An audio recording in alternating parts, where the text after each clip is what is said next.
culto del año 2023. Amén. Ha sido un año complicado, ¿cierto? En muchos aspectos. Y un año que ha traído cosas buenas, cosas difíciles también. Pero damos gracias al Señor. Porque con Dios, hermanos, debemos nosotros estar agradecidos todo tiempo. ¿Ya? En todo tiempo debemos agradecer al Señor. Hoy día vamos a estar estudiando la palabra en el Evangelio de Mateo. Así que abra su Biblia, Evangelio de Mateo, capítulo 5. Evangelio de Mateo, capítulo 5, versículo 1. Y hoy vamos a estar estudiando lo que se conoce en la Biblia, ¿cierto?, como el Sermón del Monte, pero vamos a ver solamente la primera parte, que son las bienaventuranzas. Amén. Así que si lo tiene, Mateo capítulo 5, versículo 1, dice así la palabra del Señor. Viendo la multitud, subió al monte, y sentándose, vinieron a él sus discípulos, y abriendo su boca, les enseñaba diciendo. Amén. ¿Qué es lo que quiere decir la palabra bienaventurado o bienaventuranza? ¿Qué significa esta palabra? El término griego de esta palabra es Macario, y significa dichoso, feliz, afortunado, bendito. Eso significa la palabra bienaventurado. Dichoso, feliz, afortunado, bendito. La palabra bienaventurado, mis queridos hermanos, aparece en la Biblia aproximadamente 50 veces. En muchas de ellas también aparece en el libro de Salmos. Por ejemplo, dice el Salmo, ¿cierto? Bienaventurado es el hombre, ¿cierto?, que tiene la ley de Jehová y que mora en ella, que medita de día y de noche en ella, ¿cierto? Que es como un árbol plantado junto a corriente de aguas. La bienaventuranza del perdón habla también el rey David. Y así hay muchas bienaventuranzas. Pero en esta sección, en Mateo, ¿cierto?, se conoce como las bienaventuranzas del Señor. Dicen estos dos primeros versículos, ¿cierto?, que Jesús, subiendo al monte, se sentó y empezó a enseñar a sus discípulos. El ministerio de Jesús, mis queridos hermanos, consistía en tres aspectos o tres áreas fundamentales. La primera área era proclamar el Evangelio. Ya, proclamar el Evangelio. Eso vendría a ser para nosotros evangelismo, ¿cierto? La predicación, el poder traer a las almas a que conocieran a Dios, a que se encontraran con el Padre, ¿ya? Es el primer aspecto del ministerio de Cristo. El segundo aspecto del ministerio de Cristo era ministrar las necesidades. El Señor era más que palabras, el Señor era acciones también, acciones concretas. El Señor visitó a los enfermos, oró por los leprosos, sanó a los cojos, a los ciegos, a los mudos, fue a los funerales. El Señor estuvo siempre en todo tiempo de necesidad, ¿ya? Y el tercer aspecto del ministerio de Jesús consistía en la enseñanza. Ya el Señor predicaba a las multitudes, ministraba las necesidades y enseñaba, instruía a sus discípulos para que ellos después continuaran el ministerio que él había comenzado. La enseñanza de Jesús, mis queridos hermanos, se diferenciaba de las enseñanzas de otros rabinos de aquella época, de aquellos maestros de la época. Todos aquellos maestros siempre citaban las tradiciones de los ancianos, o ellos enseñaban, ¿cierto?, basado en los dichos de algún rabino de prestigio o algo así. Entonces Cristo se caracterizó porque él basó su enseñanza solamente en la autoridad del Padre.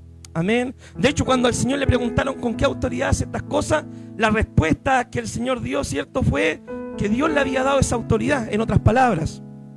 Entonces el Señor enseñaba con autoridad propia, y esto asombraba a los oyentes y marcaba una diferencia con los maestros religiosos de aquella época.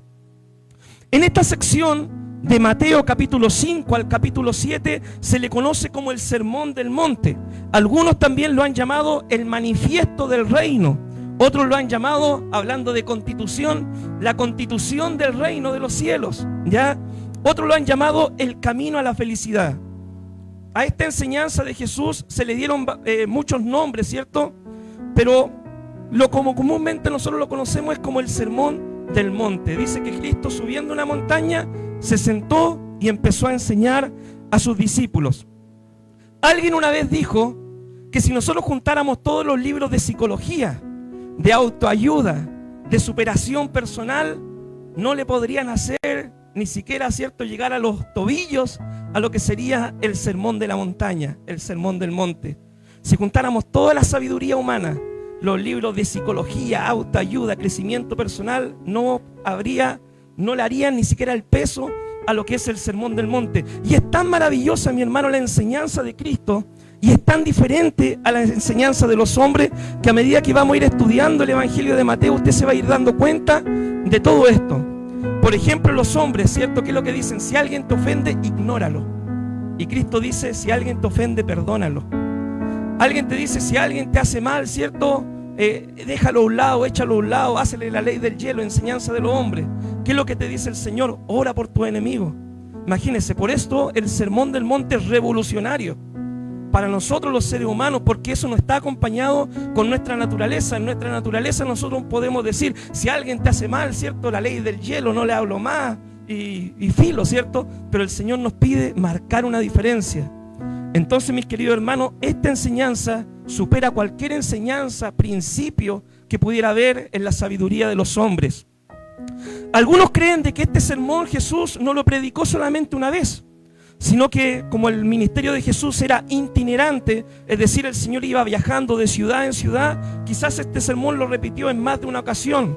Y por eso también este sermón nosotros lo encontramos registrado en el Evangelio de Lucas, ¿cierto? Y en diferentes partes encontramos secciones de este sermón. Vamos a ver la primera bienaventuranza. Dice así Mateo 5, versículo 3. Bienaventurados los pobres en espíritu, porque de ellos es el reino de los cielos. Fíjese bien que la palabra de Dios dice, bienaventurados los pobres en espíritu. No dice los pobres materiales, ¿ya? Sino los pobres en espíritu. Muchas veces, mi hermano, el tener una pobreza material, ¿ya? No es un signo de gran bendición. Porque cuando uno pasa necesidad económica, ¿cierto? Uno se va a ver muchas veces tentado, ¿cierto? A tratar de buscar recursos para vivir en el mes, o se va a ver presionado, va a vivir bajo presión. Entonces acá la bienaventuranza no se refiere a tener pocas cosas materiales, sino que se refiere a ser pobre en espíritu. ¿Qué significa ser pobre en espíritu? Una persona pobre en espíritu es aquella que reconoce su profunda necesidad por Dios, aquella que se da cuenta que está en una bancarrota espiritual, aquella que reconoce que es pecador y que necesita del Evangelio, aquella que reconoce de que con sus fuerzas no puede, que necesita de Dios cada día para poder salir adelante. Por eso la bienaventuranza es bienaventurado pobre en espíritu. Hay gente pobre material que no se da cuenta de su necesidad espiritual, como también hay gente rica que sí es pobre en espíritu y se da cuenta que necesita de Dios cada día para poder seguir adelante. Muchas personas, mis queridos hermanos, no pueden ser salvas ya que se consideran buenas personas y no tienen la necesidad de Dios, dicen algunos. Dicen, no, si la iglesia es para la gente mala. No, si la iglesia es para la gente que quiere cambiar. Yo soy buena persona, yo no he matado a nadie, yo no le hago mal a nadie. Entonces, ese tipo de persona no reconoce su necesidad espiritual y por ende no pueden entrar a estas bienaventuranzas. Como le dije, la primera bienaventuranza es reconocer nuestra necesidad por Dios. En la Biblia encontramos una historia donde una vez subieron un fariseo y un publicano a orar al templo, ¿ya? Y dice la palabra de Dios de que el fariseo, ¿cierto?, oraba, pero oraba consigo mismo, ¿cierto? Y él decía, Señor, yo te doy gracias porque soy una buena persona, porque ayudo a mucha gente, porque doy para la obra del templo, porque ayuno 2 veces a la semana y porque todo eso. Pero dice que el fariseo oraba consigo mismo, ¿ya? En cambio el publicano dice que estando a lo lejos ni siquiera quería alzar su rostro, sino que solamente se golpeaba el pecho y decía, Señor, ten misericordia de mí, sé propicio a mí que soy pecador. Dice la Escritura de que de los dos solo uno salió justificado. Y que adivine quién fue, el publicano. ¿Por qué? Porque el publicano reconoció su necesidad espiritual por Dios.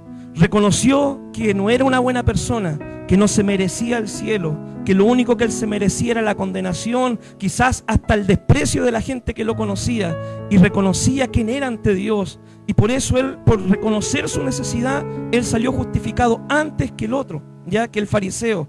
Entonces, de esto se trata la primera bienaventuranza, reconocer quiénes somos delante de Dios y nuestra necesidad por el perdón del Señor.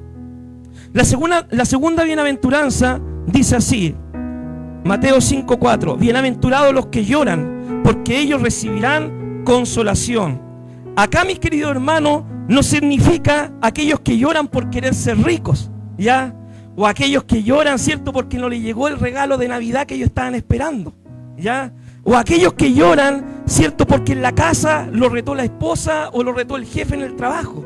Ya no se refiere a aquellos que lloran por esas cosas, sino que son bienaventurados aquellos que lloran por causa del reino de los cielos, al ver cómo las almas se están perdiendo, al ver cómo Centinela se está perdiendo, al ver cómo vidas están muriendo y no podemos hacer nada muchas veces, al ver cómo muchas veces intentamos ir a predicar y nos encontramos con corazones duros que rechazan el evangelio, al ver muchas veces quizás hasta la misma indiferencia de la iglesia de querer salir a predicar, pero muchas veces son pocos los que siembran el evangelio de paz. Amén.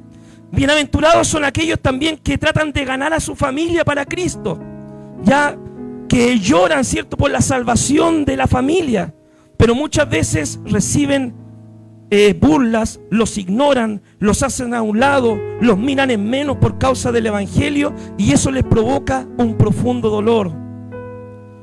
Mis queridos hermanos, uno de los anhelos más grandes que tenemos nosotros como hijos del Señor y que hemos entendido el evangelio es ganar a nuestra familia para Cristo. Y no hay dolor más grande para un hijo de Dios ver que su familia se pierde. Que uno tenga que seguir adelante, seguir perseverando, porque uno sabe en quién ha creído, pero ver que el resto no lo sigue. Y eso provoca un profundo dolor en la vida del creyente. Bienaventurados aquellos que lloran, ¿cierto? Porque a pesar de las pruebas, las enfermedades, los problemas, siguen adelante, con lágrimas en sus ojos, pero a causa de Cristo siguen adelante porque saben en quién ha creído, porque saben que un día van a estar en la presencia del Señor. A eso se refieren los bienaventurados, los que lloran, porque recibirán consolación. No los que lloran, ¿cierto?, por cualquier motivo, sino los que lloran por causa de Cristo, del evangelio, de las almas perdidas, también por su necesidad espiritual. Amén.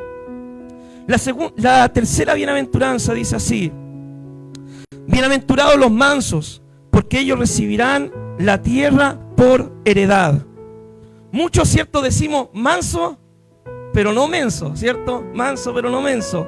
Pero ¿qué significa, hermano, ser manso? Ser manso significa tener dominio propio en nuestra vida, ¿ya? Tener dominio propio en nuestra vida. Por ejemplo, si usted tiene un buey, ¿cierto? Un buey es un animal que tiene mucha fuerza, ¿ya? Un buey lo ocupan para arar la tierra. Entonces el buey tiene mucha fuerza, mucho potencial, pero al él estar sometido, al ejercerse el dominio sobre este animal, puede ser usado para algo beneficioso. Lo mismo un caballo, ¿cierto? Un caballo, por ejemplo, que no esté domado, tiene mucha fuerza, usted sabe, relinchan, saltan, son difíciles de domar, pero una vez domado el caballo, ¿cierto? Este caballo puede ser usado, por ejemplo, para una trilla, ¿ya? Entonces, mis queridos hermanos, nosotros tenemos quizás mucho potencial, mucha fuerza, pero cuando nos sometemos a Cristo, Cristo, ¿cierto?, domina nuestra vida, por así decirlo, y nosotros, ¿cierto?, ejercemos el dominio propio, podemos ser usados en las manos del Señor para algo tremendo. El cristiano manso es aquel que tiene dominio propio, que no responde cuando lo ofenden con groserías, ni con golpes, ni con amenazas, ni tampoco, ¿cierto?, con ofensas, sino que muchas veces guarda silencio ante la ofensa, ante la injusticia, ante cuántas cosas guarda silencio, por amor a Dios, por amor al prójimo, y ejerce el dominio propio, ¿ya? Cuenta hasta 10 antes de responder, ejerce ese dominio propio, guarda la mansedumbre, ¿ya? Como lo hizo Jesucristo cuando estaba siendo juzgado. El Señor, mi hermano, cuando estuvo ante Poncio Pilato, le preguntaban muchas cosas, lo atacaban, lo acusaban. Estando en la misma cruz, el Señor estaba siendo atacado de diferentes formas. Pero ¿qué hizo el Señor? Guardó silencio, ¿cierto? Y eso le ayudó a poder pasar la prueba y llegar a la victoria. Ser manso, mi querido hermano, también no significa ser menoscabado, que se entienda bien, o que todos nos pasen por encima y uno no decir nada, que se entienda. Ser manso es saber responder a cada situación con dominio propio. En una ocasión también, el Señor, antes de ir a la cruz, estaba siendo enjuiciado, ¿cierto? Y cuando empiezan a atacar al Señor, el Señor dice: bueno, Si quieren conocer mi doctrina, pregunten a mis discípulos. Y dice de que había ahí uno de los soldados y llega y le da una bofetada, ¿ya? Y el Señor le dice, ¿por qué me golpeas? Si he hablado mal, dime en qué estoy mal. Y si he hablado bien, ¿por qué me golpeas? Que se entienda, mis queridos hermanos, ser manso es también saber responder y enfrentar las situaciones, pero siempre ejerciendo el dominio propio, ¿ya? Y en esto nosotros debemos ser sabios, ¿ya? Para poder ejercer el dominio propio. No vas a ser como Pedro, ¿cierto? Fueron a arrestar al maestro y sacó la espada y cortó orejas y todo. No, debemos saber enfrentar las situaciones con sabiduría y con mansedumbre. Amén. La siguiente bienaventuranza que tenemos dice: bienaventurados los que tienen hambre y sed de justicia, porque ellos serán saciados. Nosotros, mis queridos hermanos, vivimos en un mundo con muchas injusticias. El mundo actual, el sistema actual está lleno de injusticias. Vemos injusticias en los trabajos, en los sueldos, en la política, en los diferentes gobiernos. Pero el mundo actual se caracteriza por la injusticia. El sistema actual del mundo está gobernado por el enemigo. Y por eso, porque reina el enemigo en el sistema actual del mundo, ¿cierto? Y en la vida de muchas personas que no han aceptado el evangelio, es que se producen y se ven estas injusticias. Y muchas personas se dejan usar por el enemigo, ¿cierto? Para hacer mal o injusticia también a los demás. Pero la Biblia, mis queridos hermanos, nos habla de que viene un reino perfecto, un reino eterno, un reino donde habrá justicia, donde nunca más el pillo será llamado, ¿cierto?, bienaventurado. Nunca más el rufián será llamado, ¿cierto?, una persona astuta, ¿ya? Sino va a venir un reino donde va a reinar la justicia por siempre. Ese es el reino que nosotros esperamos, el reino de nuestro Señor Jesucristo, ¿ya? Y si deseamos ser parte de ese reino, nosotros debemos marcar una diferencia en este mundo, viviendo bajo la ley de Dios, bajo la palabra del Señor, teniendo comunión con Dios. Al obedecer la palabra, mi hermano, la palabra nos va a santificar. Dice la Escritura, ¿cierto?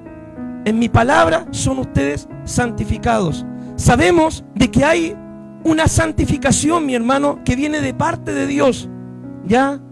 Cuando usted aceptó a Jesucristo como Señor y Salvador, dice que por la sangre de Cristo, por el sacrificio de Cristo, usted fue justificado, usted fue santificado, usted fue reconciliado con Dios, usted pasó a ser parte de la familia de Dios. Esa es una santificación o una santidad impartida de parte de Dios para su vida.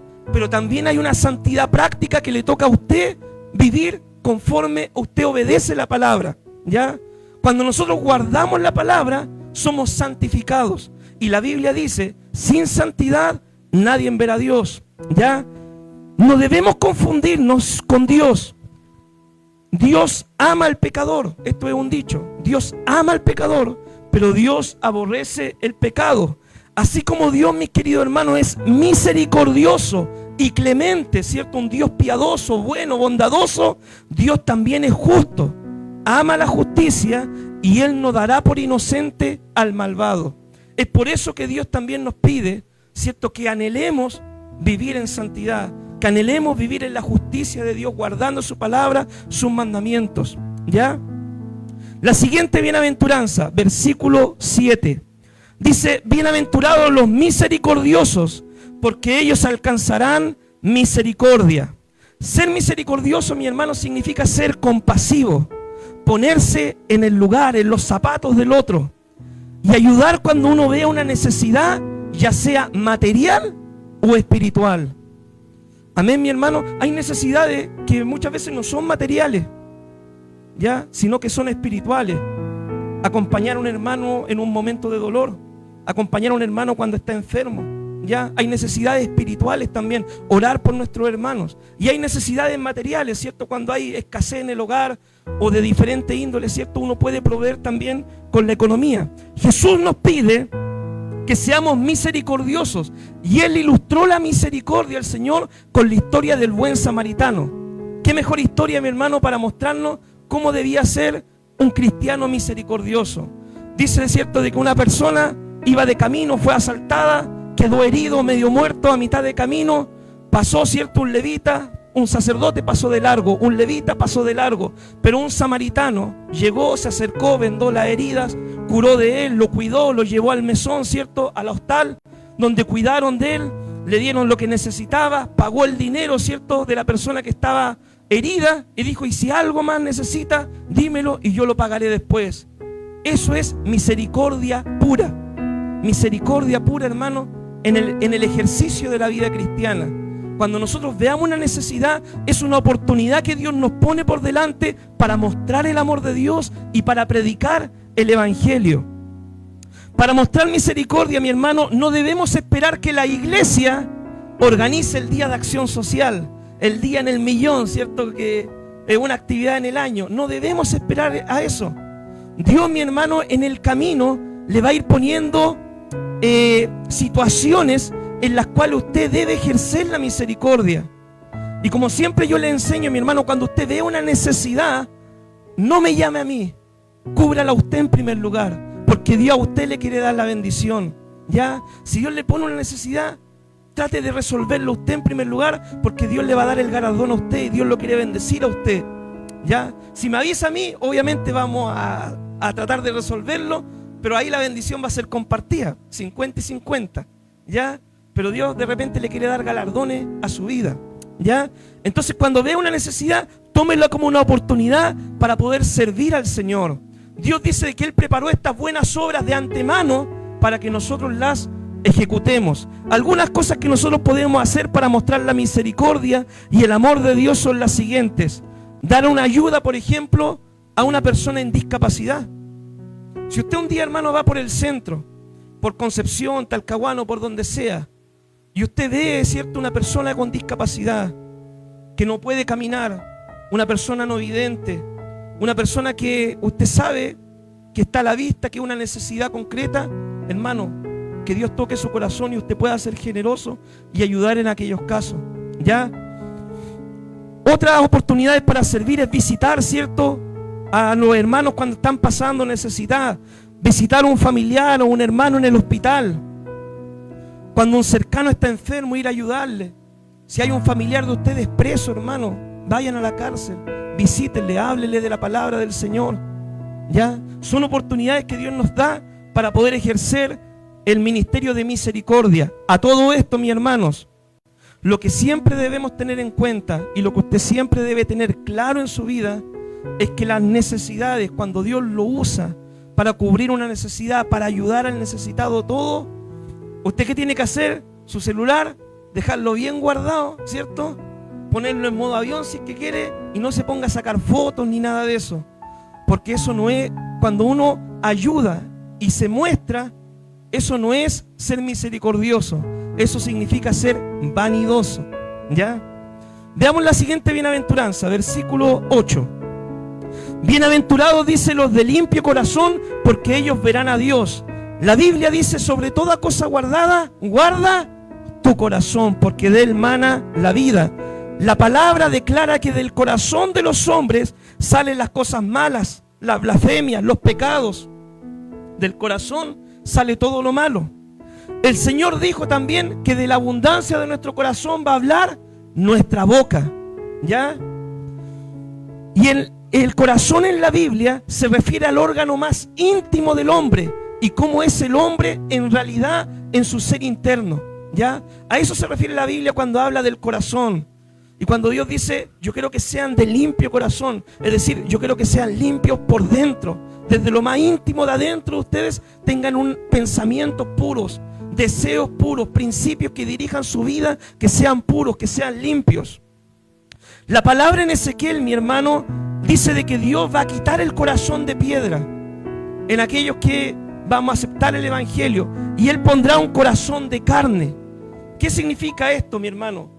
Dios va a quitar ese corazón insensible, indiferente, pecador, rebelde, malhumorado, o cuántas cosas malas pueda tener ese corazón antes de conocer a Cristo. Y cuando conocimos a Cristo, Dios nos da un nuevo corazón, un corazón de carne, Un corazón sensible a la voz de Dios, sensible a la necesidad del prójimo, un corazón sensible a la presencia del Señor. A eso se refiere con un corazón de carne, no a un corazón pecador, ¿ya? Sino un corazón sensible a la voz y a la palabra del Señor.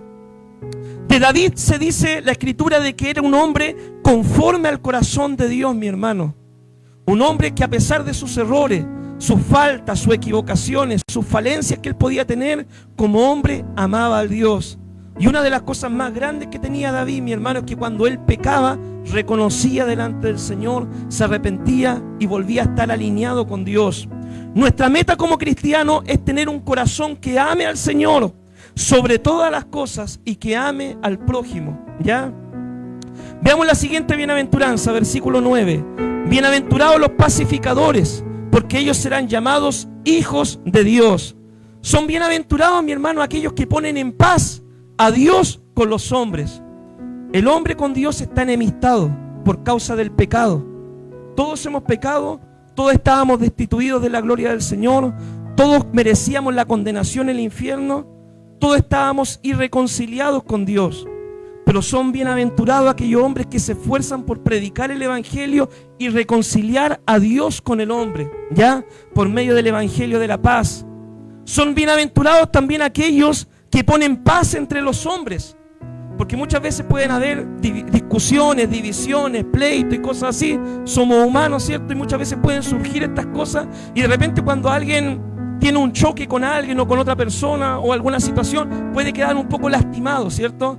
Pero dice la Biblia, son bienaventurados aquellos que ponen la paz entre los hombres también, los pacificadores. Por ejemplo, Pablo dice, ruego a Evodia y a Síntique que sean de un mismo sentir. Quizás en estas dos colaboradoras había pasado algo, ¿ya? Y Pablo ruega, ¿cierto?, que sean de un mismo sentir en la obra del Señor. También la Escritura dice, en cuanto dependa de ustedes, estén en paz con todos los hombres. En cuanto dependa de ti, mi hermano, mi hermana, tienes que estar en paz con todos los hombres. Si el vecino quiere seguir enojado, solamente ora por él y bendícelo, ¿ya? Si el primo, el amigo, el compañero de trabajo quiere enojarse, no quiere hablarte, te quiere hacer la ley del hielo, bendícelo solamente, ora por él todos los días, ¿cierto? Pero en tu corazón tú puedas estar en paz con Dios y con los hombres. Ya, si uno se equivoca, mi hermano, y uno pide perdón también, uno ya cumplió su parte. Y si la otra persona no quiere perdonar, no quiere hablarte más, quiere seguir enojada, ya ese es un problema de esa persona con Dios, ¿ya? Bien. El cristiano, mi hermano, no debe ser conocido. El cristiano no debe ser conocido como peleador, como gritón, como mal vecino, ¿ya? Sino que el cristiano debe ser ejemplo para los que le rodean. El cristiano no debe ser tampoco vengativo. Mi hermano, si alguien te hace daño algún día, te ofende, te lastima, te defrauda, no sé cuál situación podrías vivir, tú no debes vengarte, debes dejar las cosas en las manos del Señor. Y es más, dice la palabra del Señor, si tu enemigo tuviera hambre, dale de comer. Imagínense. Por eso, mi hermano, esto es revolucionario, porque humanamente, quizá humanamente uno, o sea, que le vaya mal, ¿cierto? Ojalá que le parta un rayo, ¿cierto? Y no de bendición, diría uno, en su humanidad, en su carnalidad. Pero Dios nos pide marcar una diferencia para ser hijos del reino de los cielos, ¿ya? Sigamos con la siguiente bienaventuranza, ya la última. Dice así, versículo 10. Bienaventurados los que padecen persecución por causa de la justicia, porque de ellos es el reino de los cielos. Bienaventurados sois cuando por mi causa os vituperen, os persigan y digan toda clase de mal contra vosotros mintiendo. Gozaos y alegraos, porque vuestro galardón es grande en los cielos, porque así persiguieron a los profetas que fueron antes de vosotros. Bienaventurados, mi hermano, cuando somos perseguidos por causa de la justicia. Los primeros discípulos, hermanos, sufrieron persecución. Muchos de ellos fueron muertos, fueron desterrados, fueron expropiados por el gobierno romano, ¿ya? Entonces, esto sufrieron los primeros cristianos. Hoy en día, mi hermano, hay una página en internet que se llama Puertas Abiertas. Y en esa página usted va a encontrar la lista, ¿cierto? Si usted puede buscar después la lista de los 50 países con mayor persecución hacia los cristianos en la actualidad. Países, hermano, como Corea del Norte, Sudán, ¿cierto? Países como la India, China, Pakistán, Irán, países donde muchas veces la política es anticristiana, donde hay otros dioses, donde ellos adoran a otras, tienen otras religiones, y donde a los cristianos, hermano, por su fe, los matan, con leyes que el gobierno pone para atacar a los cristianos. Entonces acá la Biblia dice, bienaventurados cuando seáis perseguidos, ¿cierto? Por causa de la justicia. Gócense, alégrense, porque tu galardón es grande en el reino de los cielos, porque así persiguieron a los profetas del Antiguo Testamento, así murieron los apóstoles, los discípulos en el Nuevo Testamento. Entonces ustedes son parte de los mártires del Señor. El primer mártir que tuvo la iglesia, mi hermano, fue Esteban, ya que por predicar la palabra, por orar por los enfermos, por ser un servidor de Dios, fue apedreado por causa del evangelio. Y así hubieron muchos mártires más a lo largo de la historia. Pero dice la Biblia, bienaventurados sois. Nosotros, hermanos, debemos siempre agradecer a Dios porque podemos hacer iglesia en un lugar sin persecución. Quizá ustedes, mi hermano, dicen, bueno, pero Centinela no es el mejor lugar, ¿cierto? Hay droga, hay delincuencia, hay balazo, hay cuantas cosas. Pero hay lugares, hermano, donde sí, ser cristiano te va a costar sí o sí la vida. Y no de parte de un vecino o de alguien, sino de parte del gobierno mismo en contra de los hijos del Señor. Entonces debemos dar gracias, mi hermano, que nosotros podemos hacer una iglesia en un lugar sin persecución contra nuestra fe. Si alguien se ríe de ti, ¿cierto? Si alguien no te quiere recibir un tratado, hermano, eso es lo mínimo solamente. Ya, yo me acuerdo cuando estaba recién convertido, una vez intentando predicarle el evangelio a mis compañeros de curso, voy y le entrego un tratado a un compañero, ya. Y el compañero me dice, ya, qué bueno, después lo voy a leer. Yo le dije, sí, pero te invito a la iglesia. El compañero arrugó el tratado y me lo tiró en la cara. Y había al lado mío otro compañero que era cristiano, ¿cierto? Y yo recién nuevito en el evangelio, o sea, yo me quedé como plop, ¿cierto? Y mi compañero va y, bueno, no acostumbraba a hablar con tanta sabiduría mi compañero todo esto, pero va y me dice, Jorge, no te preocupes, me dijo, no le di las perlas a los cerdos nomás. Bueno, yo me quedé con eso, ¿cierto? Quizás no era muy sabio, pero me dio esa palabra puntual y yo dije, bueno, hay que seguir predicando. Y así, hermano, uno predicando le han cerrado muchas veces muchas puertas, la gente no quiere recibir, la gente alega, ¿cierto? Pero uno debe seguir proclamando el evangelio. Esto es lo mínimo. Hay lugares, hermano, donde por ser cristiano usted lo van a quemar, lo van a decapitar, van a hacer cuantas cosas con usted, lo van a torturar. Y por eso, hermano, nosotros debemos orar por los lugares donde hay persecución. Amén. Para concluir, mi hermano, yo dije, ¿cómo puedo concluir este sermón? Y yo quise hacer un resumen de las bienaventuranzas. Y lo puse así. Bienaventurados los que reciben el evangelio. Bienaventurados los que reconocen su profunda necesidad por Dios. Bienaventurados los que se arrepienten de sus pecados. Y bienaventurados aquellos que cada día viven una vida tomado de la mano de Dios. Amén. Que el Señor les bendiga, mi amado hermano. Este es el sermón de hoy día. Oramos al Señor. Padre, te damos gracias, Señor, por esta palabra. Amado Dios, ayúdanos, Señor, a poder ser bienaventurados, Señor. A tener esta dicha, esta fortuna, Señor. No como el mundo la entrega, Señor, o no como el mundo piensa que debería ser la verdadera felicidad. Amado Dios, sino tener esta verdadera felicidad que tú nos prometes en tu palabra. Papá, limpia nuestros corazones, Señor. Reconocemos, Dios mío, nuestra profunda necesidad espiritual por ti, Señor. Reconocemos, Señor, amado Dios, un dolor constante, Señor, al ver cómo las almas se pierden y cómo muchos rechazan el evangelio, Señor. Amado Dios, amado Padre, reconocemos, Señor, que muchas veces en nuestra vida espiritual, amado Dios, fallamos, nos hemos equivocado, pero aún así tenemos hambre y sed de ti, de tu presencia, de hacer bien las cosas, de guardar tu palabra, aunque nuestra carne es débil en algunas oportunidades, Señor. Amado Dios, te damos gracias, Señor, porque podemos servirte y adorarte y hacer iglesia en un lugar, Dios mío, donde no hay persecuciones, como en este minuto están sufriendo nuestros hermanos alrededor del mundo, Señor. Amado Dios, bendice, Dios, este tiempo de enseñanza. Amado Dios, y abre nuestra mente, nuestro corazón cada día.